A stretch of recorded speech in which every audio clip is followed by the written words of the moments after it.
The enemies of freedom. Are there any enemies of freedom? You better believe there's enemies of freedoms out there, ladies and gentlemen. How are you today? Mark Walters, filling your prescription for freedom today and every day here at AAR Patriot Mobile Ranch in front of we're in the CZ studios in front of the Patriot Mobile microphone. And remember, it's all being brought to you by the National Rifle Association. Please join the NRA at nra.org/AAR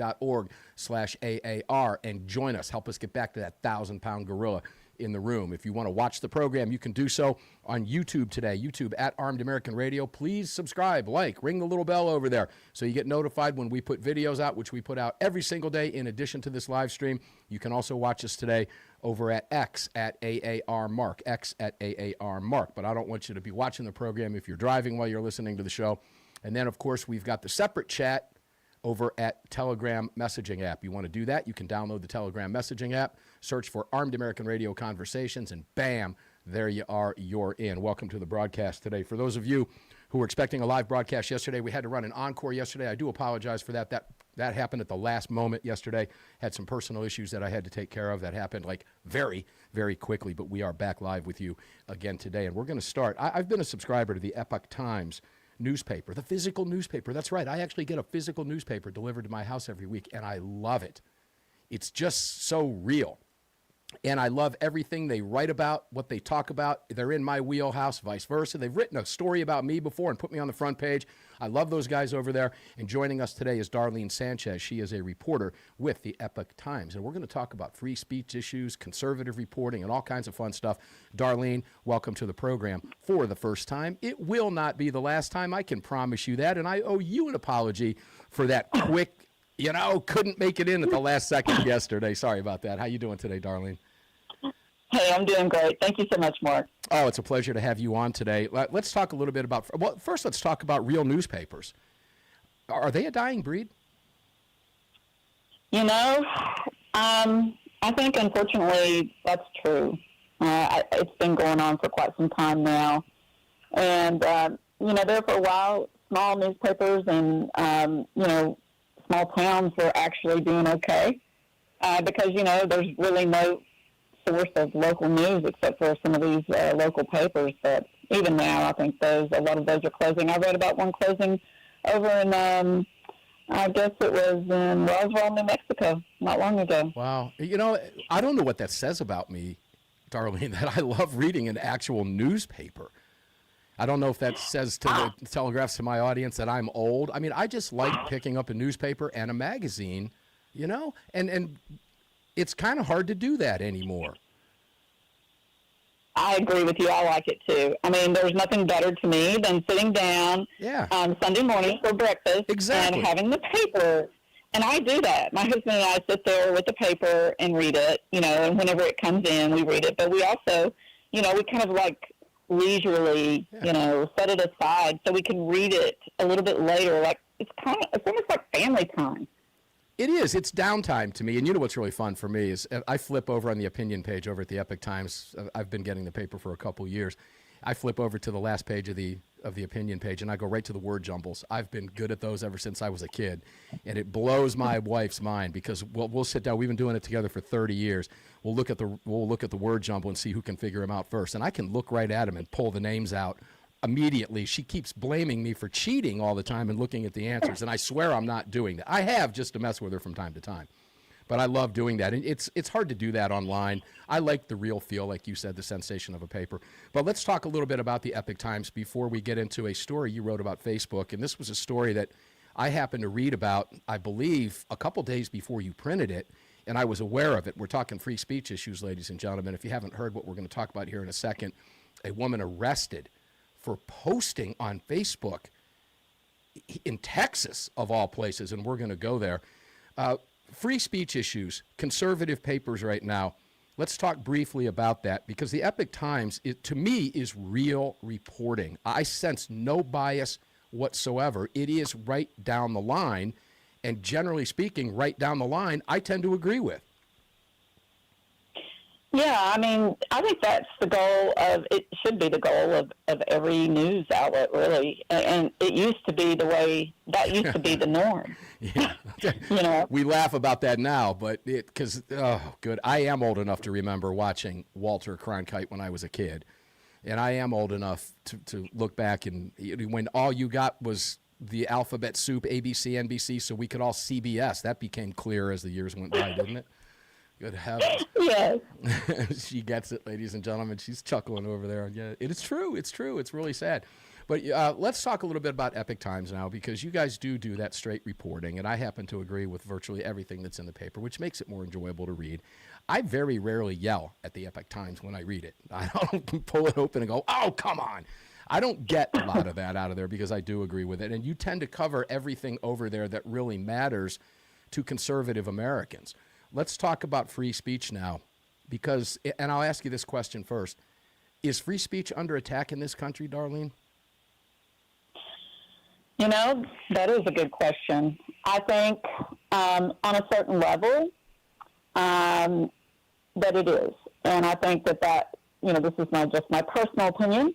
I believe that, for example, when you get certain ideologies that are basically trying to silence those that oppose, have a different view, I think that that's an attack on free speech.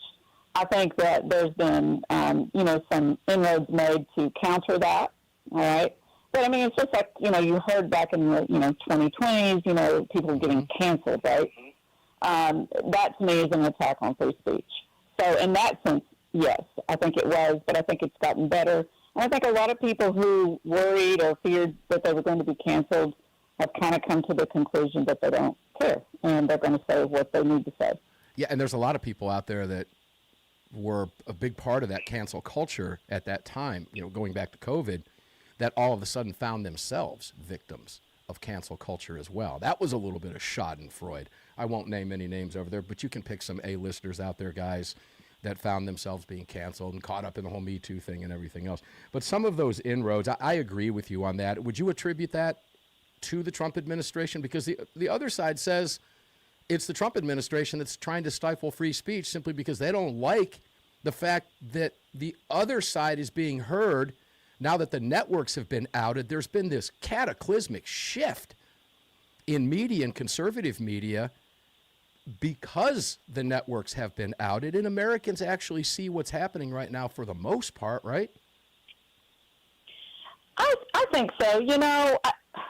I think, we have to respect, the opinions of Americans and their common sense, okay? There's only so long that you're going to listen to something and then, you hear something that's contradictory and you just kind of shrug it off. At some point, I think, most Americans, they're smart enough to check it out for themselves and to understand, that some of these news sources are not playing things straight down the middle, okay? So I think that the ship rights itself, and I certainly hope it stays that way. But, it tends to be that way here in America when things go, too far in one direction, the pendulum swings back. And I certainly hope, that it continues to swing back to the middle on free speech and the First Amendment, which, of course, that's something near and dear to my heart. Yeah, well, of course, and this is Armed American Radio, and I can tie the Second Amendment to the First Amendment all day long on this program. Now, you've never been on the show before, and I'm going to ask you now if you'll come back. I hope you do, because I could have a lot of fun talking with you about some of these issues over at the Epic Times that you read about. But to me, I've been a media critic for 20 years of my career. I can't stand mainstream media. I think mainstream media, combined with the very dangerous social media, combined with instant information and a biased media, right or left, is a recipe for disaster, and I think it's doing tremendous damage to the psyche of this nation that I don't know will ever be able. I use the analogy, it's like lifting up the lid of a charcoal grill. Once that smoke escapes, you can't regather it. I don't know that there's any putting this back in the box down the road. I think we're just going to have to accept that we have to know and be smart enough to know that what we're looking at, we are going to have to go somewhere else to get the other side if, in fact, we want it, and to get out of that echo chamber. I'll let you take us to the music. We've got about 30 seconds, then we'll come back and talk about that incredible Facebook post page that you wrote about. Yeah, well, what I do, I watch different, TV news, and I read different articles. I guess people would say, they would call this one a right-wing wing. publication. And that is in fact what happens. If you look at Fox News and you look at MSDNC, there's clearly a difference in the style of reporting there. Darlene, when we come back, let's go to your Epic Times piece. And ladies and gentlemen, if you want to pull this up and follow along with us, if you can do that without, running off the road, Texas woman arrested over Facebook post. It was written by Darlene Sanchez at the Epic Times, and we'll be back with Darlene right after this. Don't go away. You're on the Armed American Radio Network.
Welcome back to the show indeed. Mark Walters filling your prescription for freedom today and every day. 18 years on the nation's airwaves here in the Armed American Radio Network, Patriot Mobile Command Center at the Ranch. The CZ studios are lit up for you. And remember, it's all brought to you by all of our great partners, including the National Rifle Association. You guys, we're getting ready to talk about .com. Darlene Sanchez, Epic Times reporter, welcome back in. Let's talk about this because this raises a tremendous amount of questions relative to what we were just setting up in that first segment, Darlene.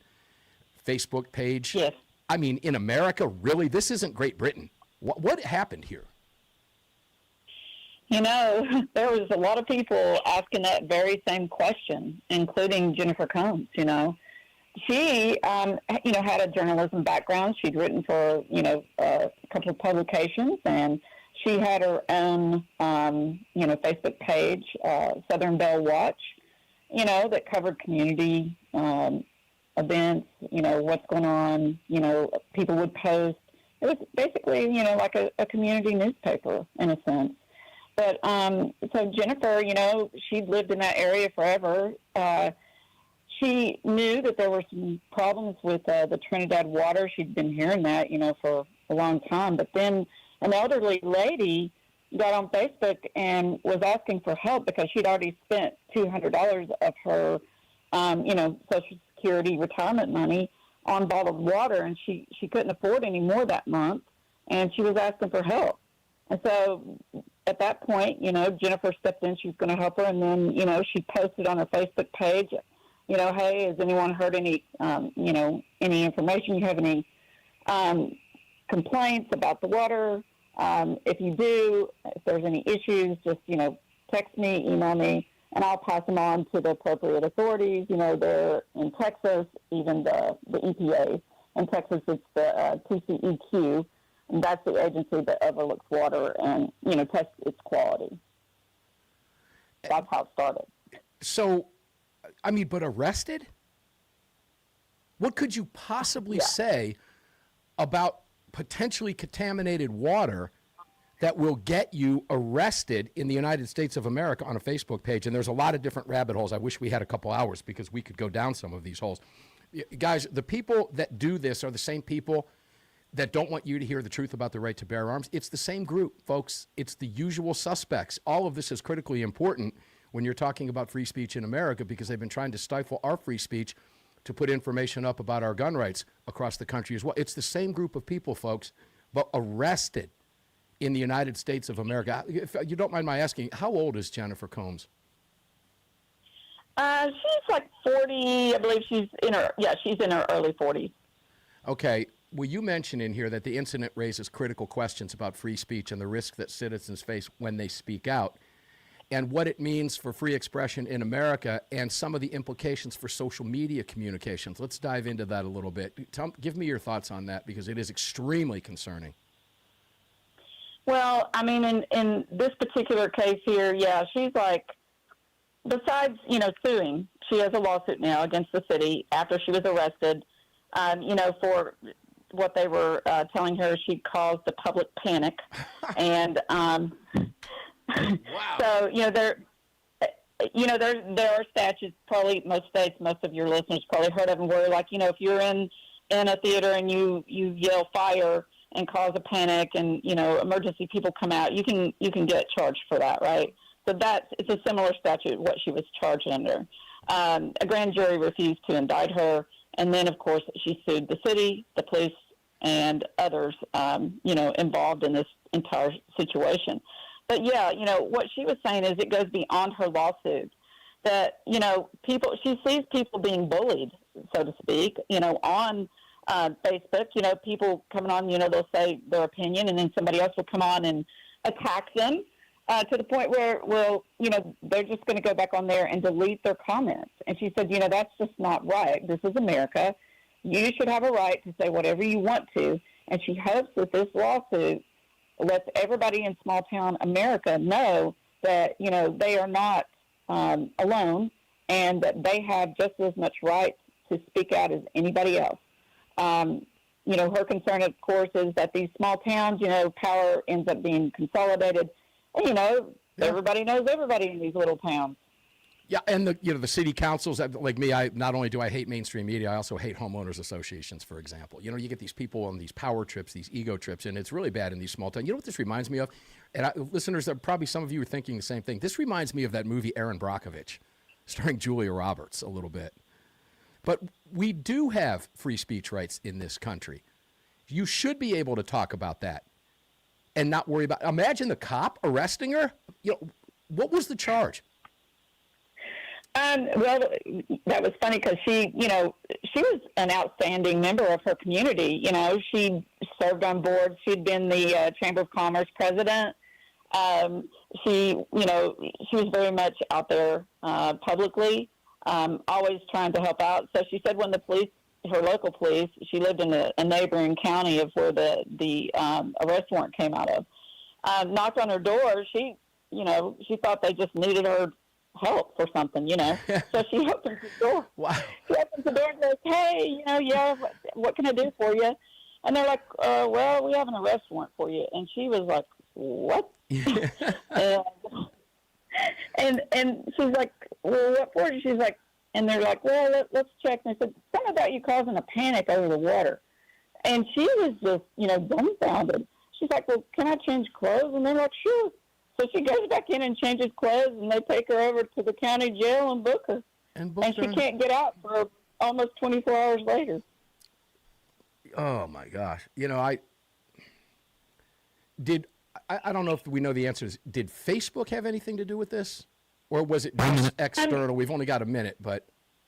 Yeah, I'll tell you as quickly as I can. Yes, and because Southern Bell Watch was anonymous. Her name wasn't connected to it.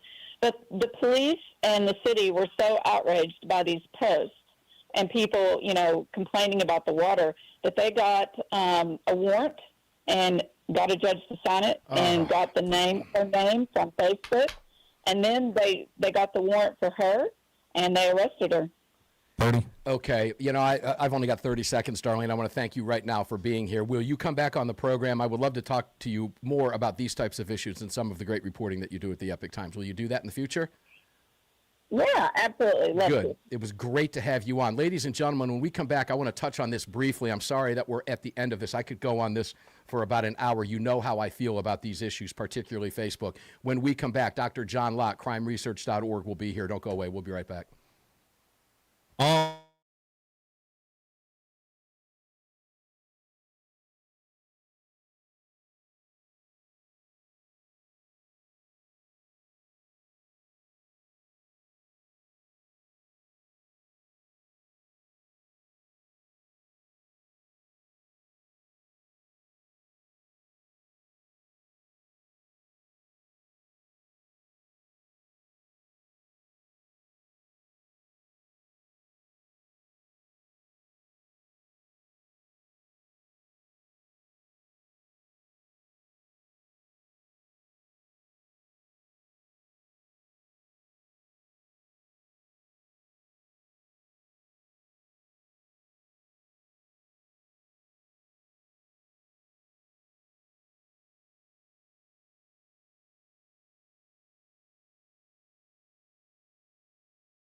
Let's go to Dr. John Lott, crimeresearch.org. John, welcome to the program, my friend. It's a pleasure to have you here. How are you today, my friend? Doing great. Good to talk to you. Always a pleasure. Me on. All right, you've got a couple pieces up that I want to talk to you about. I haven't had a chance to talk to you yet about, let's just go to the piece at Real Clear Politics that's titled, ladies and gentlemen, The Second Amendment Opinion That Scrambled the Partisan Script. And this is talking about the Third Circuit striking down New Jersey's ban on so-called assault weapons and magazines holding more than 10 rounds. And it does, in fact, mark the first time a federal appeals court has invalidated such bans. John, let's go there. Let's just talk about the headline real quick. It did flip the partisan script. I know where you're going to go with this, but tell us how and why it's so important. Well, I mean, it's primarily important because it breaks a circuit, creates a circuit split that we didn't previously have. I guess it's not as important as it would have been maybe 6 months ago or something like that, because normally the Supreme Court won't take cases unless there's some disagreement between the different circuits. But it had already granted cert, already granted that it would hear these assault weapons ban and magazine size limits for the cases from Chicago and Connecticut, even without the split. But it was still useful in the sense that, 98% of the time you normally get Republican nominees to vote one way and Democrats to vote another way on these issues about protecting people's rights to self-defense. And here you had the opinion was written by a Biden appointee who was striking down the bans. You had other Democratic judges on the court who also voted the same way. One Obama nominee who kind of split the decision in terms of saying that the ban on assault weapons was unconstitutional, but upholding the ban on large capacity magazines. So it was interesting just in the sense that you had so many Democrat judges to say the least. I was shocked when the Biden appointee wrote it, but there is some little holes we can go down here, and you point out, importantly so, that the New York Times, Politico, Washington Post, CNN, Associated Press, which was carried by places such as ABC and NBC News, and CBS all highlighted the partisan divide on gun control. Few noted that Judge Ariana J. Freeman, a Biden appointee, wrote the sweeping opinion striking down the bans, and 3 Biden appointees, Freeman, Montgomery, Reeves, and Chung, voted to strike down New Jersey's assault weapons ban, although Judge Chung only partially joined the opinion. And then you had Judge Patty Schwartz, an Obama appointee, who also concluded that New Jersey's ban on AR-15s violated the Second Amendment, although, as you said, she would have upheld the magazine capacity restriction. So, we're a few days removed from that now, and hindsight is always 20/20. Obviously, the Supreme Court has the case. The First Circuit just upheld. Now there's a clear circuit split. What do you make of this in light of a 9-0 decision in Hamani and a 6-3 decision in Wolford as we approach, in less than 12 months, an impending decision on the Connecticut and Illinois Cook County bans? Are we seeing this pattern develop now where there is an acceptance by these judges, political appointees, that Bruin is in fact precedent and the law of the land? Is this an acceptance of that? No, I don't. I mean, look, you have lower court judges who, don't normally like to be reversed by the Supreme Court on this. I think it was pretty clear how the Supreme Court views this case, even though it won't rule on it until maybe June this next year. But I think you get an idea of where Democrats would go if they take control of the government and expand pack the Supreme Court as they're promising to do. I mean, it's pretty clear if the Democrats take control of Congress and the presidency, one of the first things they're going to do is gut the filibuster and expand the size of the Supreme Court. And you get an idea where they're going to go by just looking at the decisions for the Democratic members of the Supreme Court. And, they don't accept Bruin or Heller or McDonald. I think the best that you can get out of it is they'll say, okay, well, we'll say there's a Second Amendment right, but they want to go back to a balancing test that's there, which basically lets them, insert their own political views on this. So when I was teaching in law schools, I would joke sometimes about the First Amendment, where it would say, Congress shall pass no law. And I would say, well, what would they have to write if the founders really meant Congress shall pass no law? Never. Yeah, ever. Maybe after 8 times you'd say, yeah, okay, they meant it. But the way the courts have interpreted this over time is that Congress shall pass no law unless they have a good reason, and we and the courts get to determine whether or not they have a good reason or not. And so they have developed these balancing tests where they can go and insert their own kind of political views on this. And my guess is, at the very least, they would go back to that, and under that, they'd pretty much pick every gun control law that came through. They would say the benefits are greater than the costs there. So, including even gun bans. And I suspect that the types of victories that we have right now are going to be short-lived if Democrats take control of the government, or the next time they do. Oh, there's no question about that. I know we're taking a break here. We've got under a minute, so let me take this to the break, John, when we come back. I do have a theory about what it is they're up to as we get more removed from reading their decisions, particularly in Hamani and the 9-0, where Ketanji Brown, as you know, admitted that Bruin is in fact precedent. But they give themselves that out, which I think what they're doing here, and we'll get your opinion when we come back, I think what they're doing here is they're setting up this fact to make themselves appear like they respect the precedent of the court, because that's what their own court has done. But if given the opportunity, I'll nix all of it, which means they really don't respect it. They're playing to this lowest common denominator. And when we come back from the break, we'll get John's opinion on that. And then we're going to talk about his piece over at Real Clear Politics that was out yesterday. America's murder problem is smaller than it looks. We're talking with Dr. John Lott, crimeresearch.org. We'll be back with John right after the break. Don't go away.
to Dr. John Lott, and it is crimeresearch.org. You can help John at crimeresearch.org. If you got $5 in your pocket, he'll take it.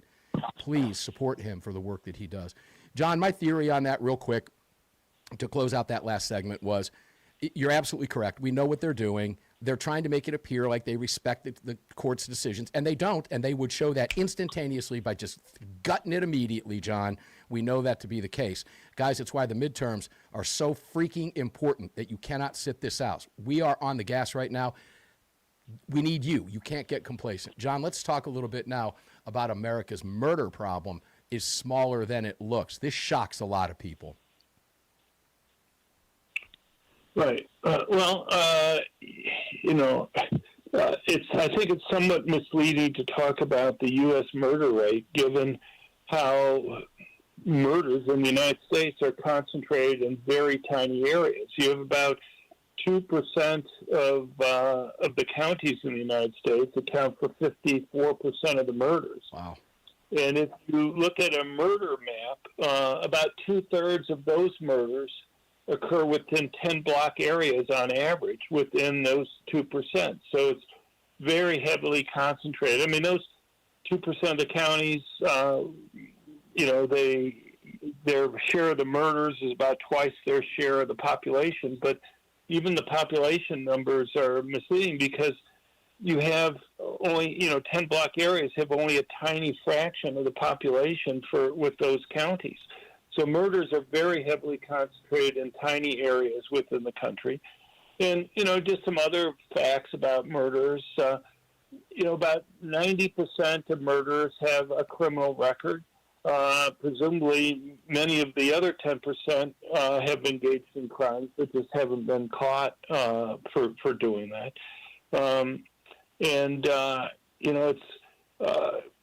You can also look, about 53% of the counties have zero murders in any given year. Mm-hmm. Over 16% have one murder. So you have almost 70% of the counties in the United States have either zero or one murder. They account in total for only about 3% of all the murders.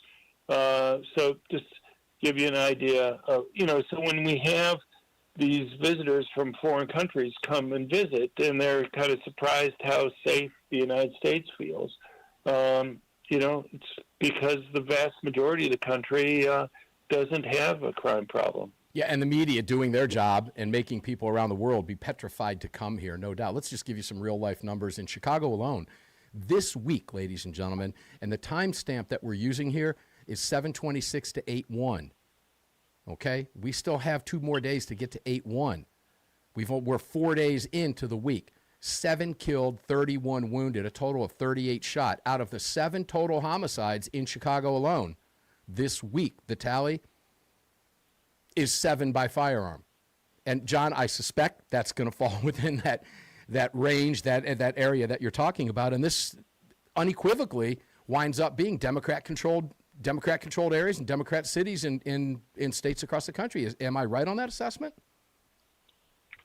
Oh, yeah. I mean, on our website for the top 1% of the counties in terms of murders, we've gone through and looked at kind of the political control of that. But, law enforcement is largely a local issue. Policing, the number of police, the policing policies are determined by local politicians. The district attorneys are basically elected by local voters that are there. So, they determine whether people are going to be charged. And judges are overwhelmingly elected locally. And so they're going to determine what the sentence is going to be. And so, whether people are going to be arrested, whether they're going to be charged, whether they're going to be convicted, are issues that, and what sentence they're finally going to face are all issues that are determined locally. So, who controls the local government basically determines how risky it is for criminals to go and commit crime in large part.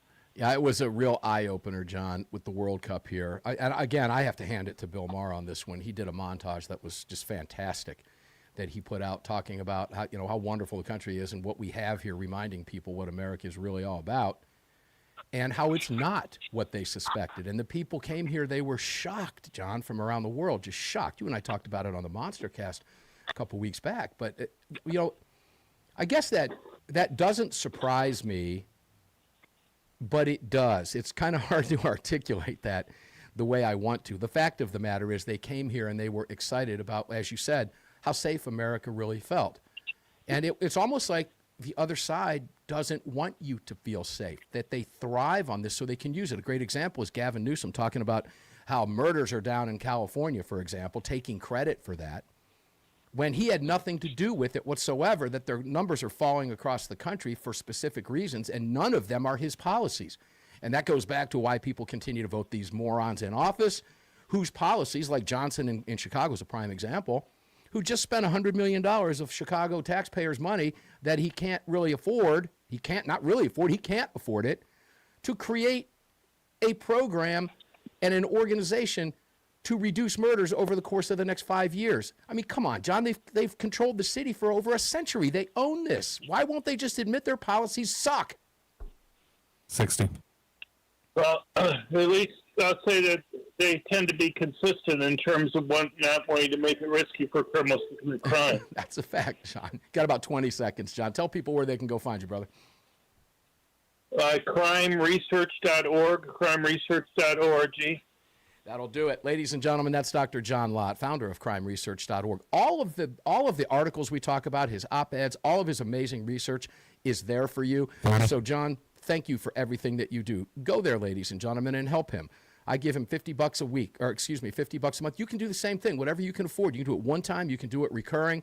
But if it weren't for John, he's a national treasure. These numbers are real. They're the truth. They're facts, not the crap you get from the media. Guys, we're going to get up and do it again tomorrow precisely because they don't want us to. Guest Paul Markle will be here. Enjoy your day. Stay safe. Thanks for being here. Subscribe to us, and I'll see you on the radio tomorrow. All clear.